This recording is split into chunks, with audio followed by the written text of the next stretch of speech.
थोड़े अंतराल के बाद फिर से मेरी राम राम को स्वीकार कीजिए मेरे प्रिय श्रोताओं।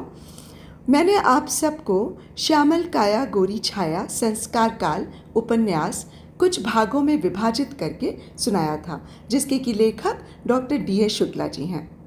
ये उपन्यास 4 उपन्यासों की श्रृंखला का पहला उपन्यास था।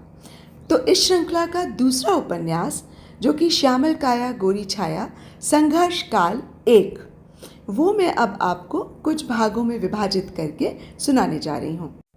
तो दोस्तों, यदि आपको मेरा वाचन पसंद आए तो मेरे इस चैनल आइए सुने कहानी को कृपया सब्सक्राइब कर लीजिएगा और मेरी कहानियों को लाइक और दोस्तों के साथ शेयर भी कर सकते हैं।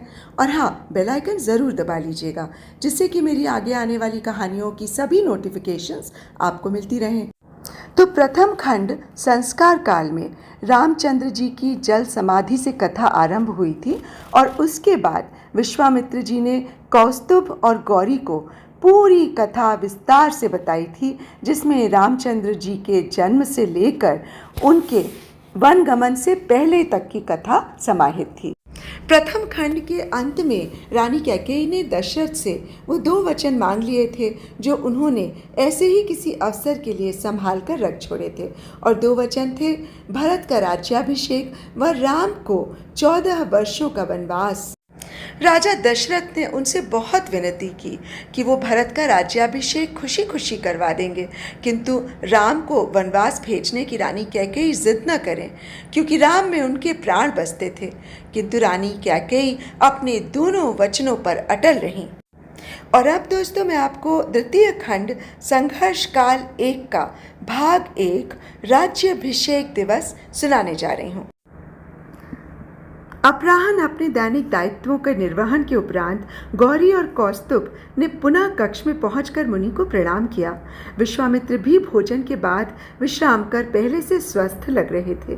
दंपति की ओर स्वस्थ मुद्रा में हाथ उठाकर उनका स्वागत करते हुए बोले, तुम लोग रघुवंशियों के संघर्ष काल के बारे में जानने को उत्सुक हो? मुनि कुछ आगे कहते कि गौरी ने विनम्रता से अंजलिबद्ध होकर पूछा, देव, वनवास और उसके फलस्वरूप कष्ट और संघर्ष तो मात्र राम, लक्ष्मण और सीता को ही भोगना पड़ा, परंतु आप तो इसे सारे रघुवंशियों का संघर्ष काल बता रहे हैं। कृपया स्पष्ट करने की कृपा करें। कहकर उसने अपने प्रश्न के समर्थन की आकांक्षा से पति की ओर देखा।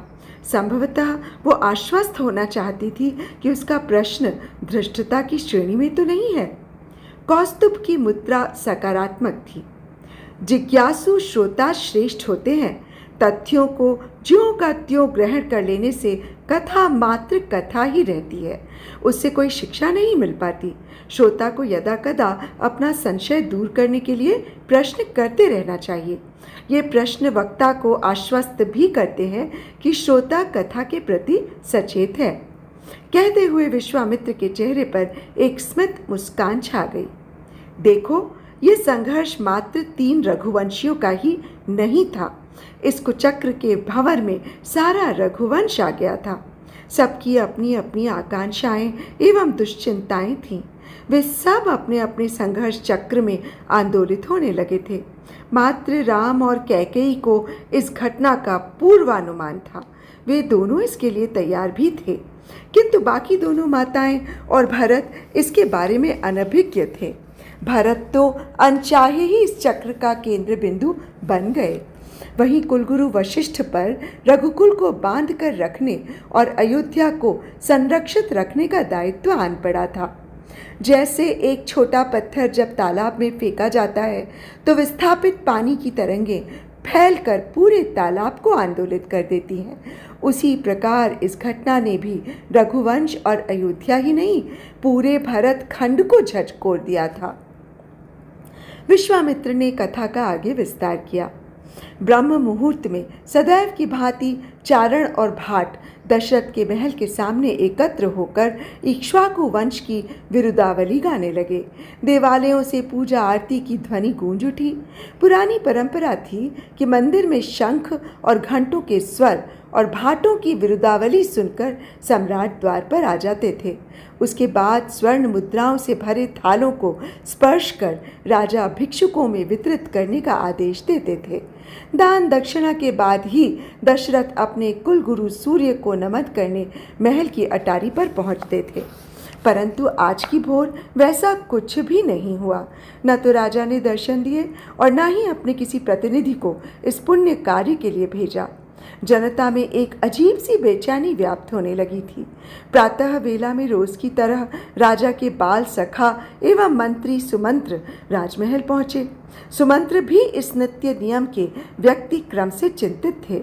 अभी कल ही तो दशरथ ने राजसभा में अपने शरीरांत के निकट होने की बात कही थी, पर इतनी जल्दी? शिव शिव शिव कहते हुए सुमंत्र ने अपने मन को सुबह सुबह इतने अशुभ विचार के लिए धिक्कारा। फिर मन ही मन प्रार्थना करते हुए राजमहल में प्रवेश किया। स्वेच्छाचारिणी होनी तो अपनी ही गति से गतिमान रहती है, उस पर शुभ या अशुभ आकांक्षाओं का प्रभाव नहीं पड़ता। होने की गति यदि हमारी आशाओं के अनुकूल होती है तब हम इसे अपनी प्रार्थना एवं मनौतियों का फल मानते हैं और विपरीत होने पर अपने दुर्भाग्य तथा दैव को दोष देते हैं। होने की गति आज सुमंत्र की प्रार्थनाओं के अनुकूल नहीं थी। राजमहल में अतीव निस्तब्धता छाई थी। राजा का महल सूना था। पता चला राजा कल रात कक्ष में आए ही नहीं। सुमंत्र तुरंत कैकेयी के महल की ओर चल पड़े। कैकेयी महल जो सदैव दीपदानों के प्रकाश में जगमगाया करता था, आज घने अंधकार में डूबा था। सुमंत्र की चिंता बढ़ गई। कैकेयी कक्ष में घुसने पर सुमंत्र अपनी आंखों को अंधेरे का अभ्यस्त करने के लिए थोड़ी देर रुके। उन्हें दूर एक छोटा सा दीपक टिमटिमाता दिखाई दिया। एक काया प्रस्तर मूर्ति की भांति निश्चल बैठी थी। संभवतः वो रानी कैकेयी थी। सुमंत्र कुछ दूर प्रकाश की ओर बढ़े। कैकेयी को प्रणाम कर राजा की कुशल पूछी। रानी सुमंत्र को पहचान कर भूमि की पर पड़ी आकृति की ओर इशारा करके दूर दिशा की ओर देखने लगी। कैकेयी मानो भविष्य में झांकने का प्रयास कर रही थी। अस्त व्यस्त राजा भूमि पर निढाल पड़े थे। सुमंत्र पर जैसे वज्रपात हुआ। चक्रवर्ती सम्राट इस दशा में? वो चीत्कार कर दशरथ के चरणों में गिर गए तथा महाराज महाराज कहकर रोने लगे। राजन चेतना शून्य है पर जीवित है। जीवित राजा के लिए विलाप शोभा नहीं देता। सुमंत्र को कैकेयी के स्वर जैसे दूरस्थित किसी गुफा से आते हुए से जान पड़े। वो झट से आंखें पोंछ उठ बैठे। उन्होंने राजा की इस दुर्दशा का कारण जानना चाहा। कैकेयी कुछ बोले इसके पहले ही राजा का पीड़ा में डूबा स्वर सुनाई पड़ा। राम, तुम कहाँ हो? राजा की दुर्दशा का कारण राम है, उसे जल्दी से बुला लाओ। कैकेयी अब तक प्रकृतिस्थ हो गई थी। उसके स्वर में एक व्यंग्यपूर्ण आत्मविश्वास तैर रहा था। सुमंत्र जो आज्ञा कहकर रानी को प्रणाम कर तेजी से राम को बुलाने चल पड़े। तभी कैकेयी आवास के पार्श्व में मंथरा के छोटे कक्ष से बिल्ली के रोने का स्वर उठा। और कोई दिन होता तो सुमंत्र राजमहल में बिल्ली के पाए जाने पर प्रहरियों पर रोष करते, परंतु आज इस कठिन समय में बिल्ली का विलाप उन्हें और भी आतंकित कर गया। वो द्रुत गति से राम के आवास कनक भवन पहुँचे। कनक भवन में राम और सीता नित्य कर्म से निवृत्त होकर अटारी पर सूर्य की प्रथम किरणों को नमन करने जा रहे थे। उसी समय उन्होंने अस्त व्यस्त सुमंत्र को आते देखा। दोनों ने रुककर सुमंत्र को प्रणाम किया। राम ने शीघ्रता से बढ़कर उनका हाथ थामकर आश्वस्त करते हुए कहा, क्या बात है तात, आप इतने अधीर? कुशल तो है? सुमंत्र अपनी व्यग्रता शमित करते हुए बोले, नहीं राम, कुशल ही तो नहीं है। कैकेयी भवन में सम्राट अचेत धरती पर पड़े हैं। वो बारंबार मात्र तुम्हारा ही नाम ले रहे हैं। लगता है वे प्राणांतक पीड़ा में हैं। तुम्हारा उनसे मिलना अति आवश्यक है। सुमंत्र का वाक्य समाप्त भी नहीं हुआ कि राम सुमंत्र का हाथ पकड़ उनके साथ चल पड़े। सीता ने भी साथ आने का प्रयास किया, किंतु राम उन्हें अगले समाचार तक वहीं रहने की सलाह देकर चल पड़े। क्षणों में फुर्तीले अश्वों ने रथ को राजमहल के आगे पहुंचा दिया। दोनों उतरकर कैकेयी भवन की ओर चल पड़े। सुमंत्र की चाल में जहां व्याकुलता थी, वहीं राम बहुत ही गति से दृढ़ और संयत पगों से चल रहे थे। मस्तक पर चिंता की एक रेखा के अलावा राम की मुद्रा शांत थी। यह स्थित प्रज्ञ भाव उन्हें गुरु वशिष्ठ से प्राप्त हुआ था। दशरथ को भूमि पर पड़ा देख राम तत्काल ही आगे बढ़कर उनका सिर अपनी गोद में लेकर बड़े स्नेह से सहलाने लगे। दशरथ अब भी अर्धचेतन अवस्था में राम राम रट रहे थे। राम ने कैकेयी से पिता की इस अवस्था का कारण पूछा। कैकेयी ने बड़ी कटुता से कहा, अपने पिता की इस दारुण दशा का कारण तुम और मात्र तुम ही हो राम। राम स्तंभित हो गए, फिर स्वर को संयत करते हुए विनय पूर्वक बोले, पिता की इस अवस्था में मेरा कैसे दोष है मां? राम के स्वर में पहली बार व्यग्रता झलकी। दोष सीधे सीधे तो तुम्हारा नहीं है, हाँ, तुम पर तुम्हारे पिता का अटूट मोह ही इस दुर्दशा का कारण है। राम प्रश्नवाचक आंखों से कैकेयी की ओर देख रहे थे। कैकेयी बोली, राजा के बहुत कहने पर मैंने राजा से अपने 2 वचन मांग लिए, परंतु तुम्हारे मोह में राजा न तो उन्हें देने में सक्षम है, न ही सीधे मना करने का मन बना पा रहे हैं। संसार में मात्र तुम ही हो जो राजा को इस विपत्ति से उबार सकते हो। ये कहकर वो मसट्ठी मार कर बैठ गई। राम कुछ समझ नहीं सके। उन्होंने प्रश्नवाचक दृष्टि से सुमंत्र की ओर देखा। सुमंत्र भी इस वार्तालाप से भ्रमित ही दिखे। राम ने बड़ी विनम्रता से कैकेयी से कहा, माँ, मैं कुछ भी समझने में असमर्थ हूँ। जहाँ तक मेरा प्रश्न है, मैंने अभी तक पिता की हर आज्ञा का अक्षरशः पालन किया है। यदि पिताजी स्वयं अपनी इच्छा बताने में असमर्थ हैं, तो कृपया आप ही मुझे पिताजी का मंतव्य बताने का कष्ट करें। मैं तत्काल पालन करने को प्रस्तुत हूँ। बस एक बार आप पिता का अभीष्ट तो बताएं। पिता की आज्ञा तुम्हें उन्हीं के मुख से मिलनी चाहिए। राम, मेरे मुंह से निकले शब्द विमाता के षड्यंत्र माने जाएंगे। तुम्हें अपने पिता के स्वस्थ होने तक प्रतीक्षा करनी चाहिए। फिर धीमे स्वर में, ईश्वर यदि उन्हें स्वास्थ्य लाभ दे तब। राम व्याकुल हो उठे। माँ, आप शीघ्र ही मुझे पिता की आज्ञा बताएं, ताकि मैं उन्हें इस दारुण दशा से निकाल सकूं।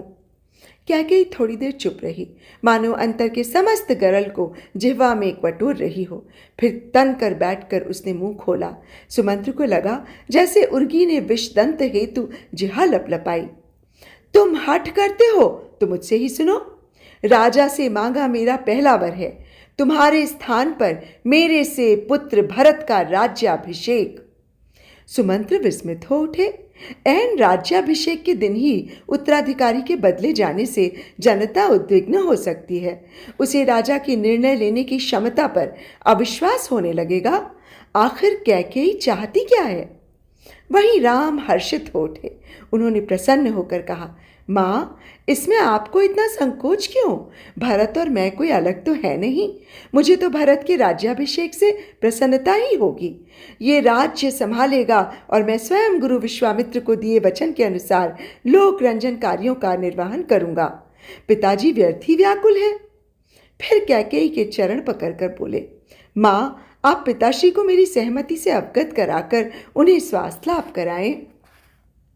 सुमंत्र राम को कैकेयी के कुचक्र में फंसता देख कुछ बोलना चाहते थे। तभी कैकेयी बोल उठी, पिता का दिया वचन पूरा करने को प्रस्तुत होने के पहले मेरा दूसरा वंशित वर तो जान लो। राम उत्सुकता से सुन रहे थे। कैकेयी ने दूसरा दंश दिया, मैंने भरत के राज्याभिषेक के अलावा राजा से तुम्हारे लिए दंडक वन में 14 वर्ष के वनवास की कामना की है। सुमंत्र को लगा जैसे वज्रपात हुआ हो। उनका सिर चकराने लगा। उन्हें दीपदान के दंड का सहारा लेना पड़ा। वो अब समझ सके कि जो राजा शत्रुओं के घातक अस्त्रों के घावों से विचलित नहीं हुआ, वो आज भूमि पर निरीह पड़ा इतना तड़प क्यों रहा है। चौथेपन की संतान सभी को प्रिय होती है।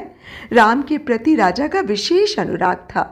राम के सिद्धाश्रम प्रयाण के समय वो राजा का हाल देख चुके थे, परंतु कहाँ युद्ध विद्या के निष्णात विश्वामित्र के संरक्षण में अयोध्या से कुछ दूर स्थित सिद्धाश्रम में, और कहाँ भयानक दंडक अरण्य में अकेले वल्कल धारण किए राम। हर पिता यदि वो पाषाण हृदय नहीं है तो उसकी भी दशरथ के समान ही गति होती। सुमंत्र के मन में विचार कौन था? राम घोषित उत्तराधिकारी हैं।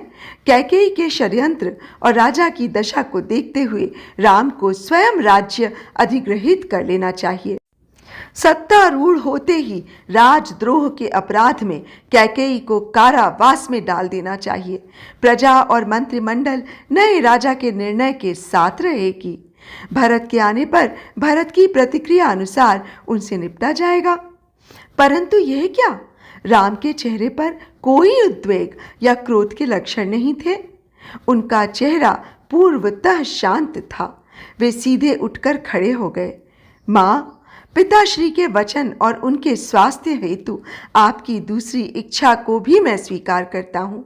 आप पिताश्री को आश्वस्त करें। मैं अभी माँ कौशल्या और सीता से विदा लेकर वल्कल वस्त्रों में वन गमन हेतु आपके सम्मुख प्रस्तुत होता हूँ। अगले प्रहर ही मैं अयोध्या छोड़ दक्षिणा पथ में दंडक वन को प्रस्थान कर जाऊंगा।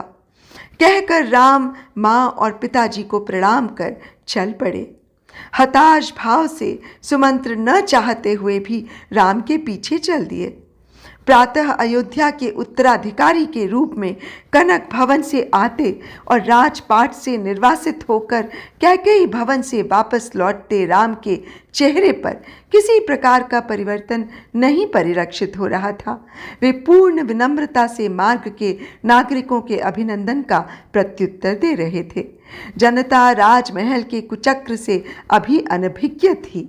वो कोसलाधीश राम के जयकारी लगा रही थी। राम के पीछे चलते सुमंत्र ने सोचा, कैसा अद्भुत है राम। इस पर सुख दुख हर्ष द्वेष का कोई प्रभाव नहीं।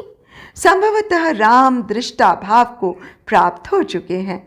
उनकी दृष्टि आंसुओं से धुंधली हो गई। सुमंत्र अब इससे अधिक देखना भी नहीं चाहते थे, परंतु उससे भी अधिक कारुणिक दृश्य नियति ने उनके लिए संजो रखे थे। ब्रह्म मुहूर्त में ही अचानक राम के इस बुलावे से सीता चिंतित हो उठी थी। तरह तरह की दुश्चिंताएं मन को उद्वेलित कर रही थीं। अकेले कनक भवन में उनका मन नहीं लग रहा था। इन सब से बचने के लिए वो बड़ी माँ के पास कौशल्या भवन चली गईं। कौशल्या नित्य क्रिया से निवृत्त होकर अपने भवन में स्थापित मंदिर की अपने हाथ से साफ सफाई में व्यस्त थीं। सीता को आते देख वे उत्फुल्ल हो उठीं।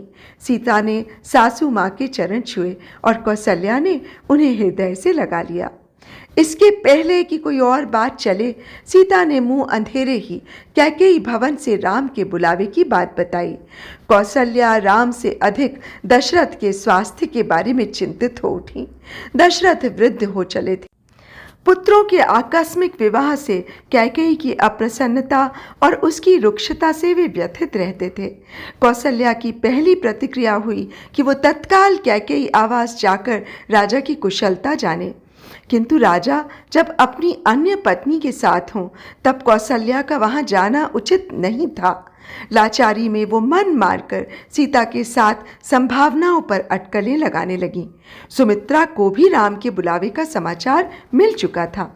थोड़ी देर में वो भी कौशल्या के यहाँ आ गईं। वैसे तो सुमित्रा अपनी दोनों सपत्नियों को उचित सम्मान देती थी, फिर भी वो कौशल्या के निश्चल स्वभाव के कारण उन पर श्रद्धा भाव भी रखती थी। सुख या दुख, चिंता या प्रसन्नता, काल की गति नहीं रुकती। अंधेरा छटने लगा। चिड़ियों ने चहचहाकर भुवन भास्कर के आगमन की सूचना दी। सीता अपनी दोनों सासुओं के साथ सूर्य दर्शन के लिए जाने हेतु थोड़ा ही चली थी कि राम का पदार्पण हुआ। तीनों ने दूर से ही राम की मुख मुद्रा को पढ़ने का प्रयास किया। राम के चेहरे पर कोई उद्विग्नता न पाकर वे आश्वस्त हुईं। राम ने आकर पहले सुमित्रा और फिर कौशल्या के चरण छूकर प्रणाम किया। तदनंतर सीता की ओर दृष्टिपात कर खड़े हो गए। कौशल्या बोली, राम, पवित्र पुष्य नक्षत्र लग चुका है, तुम्हें तो अभिषेक अनुष्ठान में होना चाहिए। हाँ माँ, किंतु पिताश्री ने मुझे राज्याभिषेक के पहले 14 वर्षों के लिए दंडक वन में प्रवास करने का आदेश दिया है। मेरे अभिषेक निमित्त एकत्र की गई सामग्री प्रिय भाई भरत के अभिषेक में उपयुक्त होगी। राम ने शांति से उत्तर दिया, इस समय मैं आप दोनों माताओं से वन गमन हेतु आशीर्वाद लेने उपस्थित हुआ हूँ। राम को वनवास और भरत को राज्य, सभी स्तब्ध। सुमित्रा सबसे पहले आघात से उभरी। वे बोली, क्या कह रहे हो राम, ये अनहोनी कैसे? राजा तुम पर प्राण छिड़कते हैं। विश्वामित्र के साथ सिद्धाश्रम जाने के प्रस्ताव पर जो पिता टूटने की कगार पर पहुंच गया था, वो तुम्हें दंडक वन जाने को कैसे आदेशित कर सकता है? कौशल्या अब भी विस्फारित नेत्रों से ये सब देख रही थीं। उन्हें अपने कानों पर विश्वास नहीं हो रहा था। सीता के मुखमंडल पर चिंता झलकी, किंतु वो एकदम शांत थीं। सुमित्रा ने व्यग्रता से प्रश्न किया, राजा स्वस्थ और पूर्ण रूप से चेतन तो है? कहीं वो सन्निपात में प्रलाप तो नहीं कर रहे? कुछ निर्णय लेने से पहले हमें इस पर विचार करना होगा राम। कौशल्या राम की पितृभक्ति से भली भांति परिचित थी। वे समझ गईं कि ये पिता की आज्ञा पालन अवश्य करेंगे।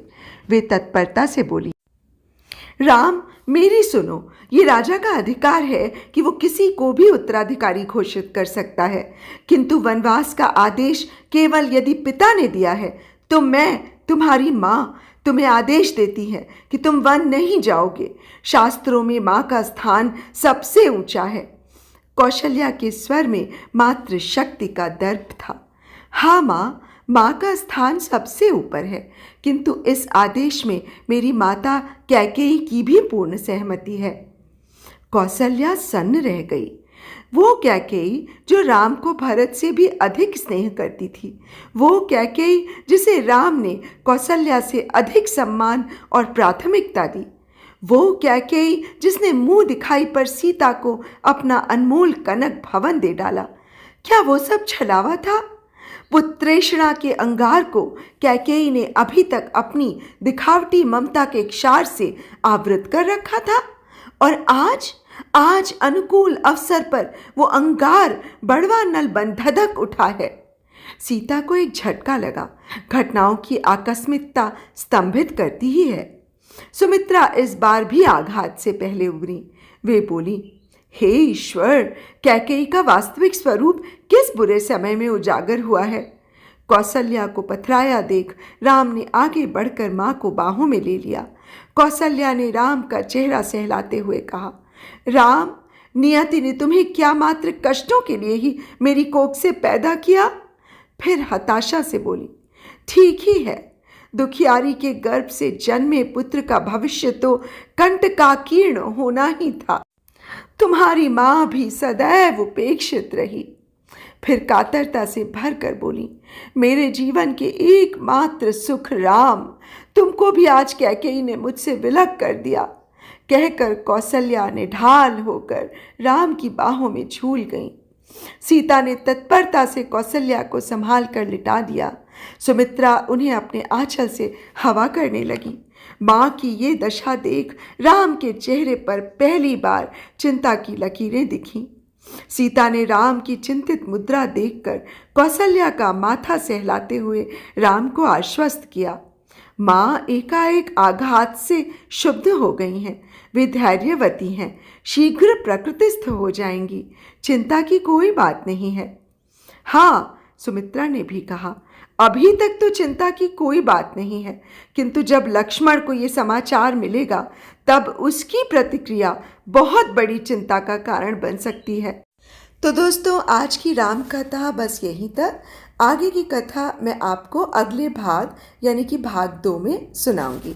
तब तक के लिए मुझे इजाज़त दीजिए। नमस्कार।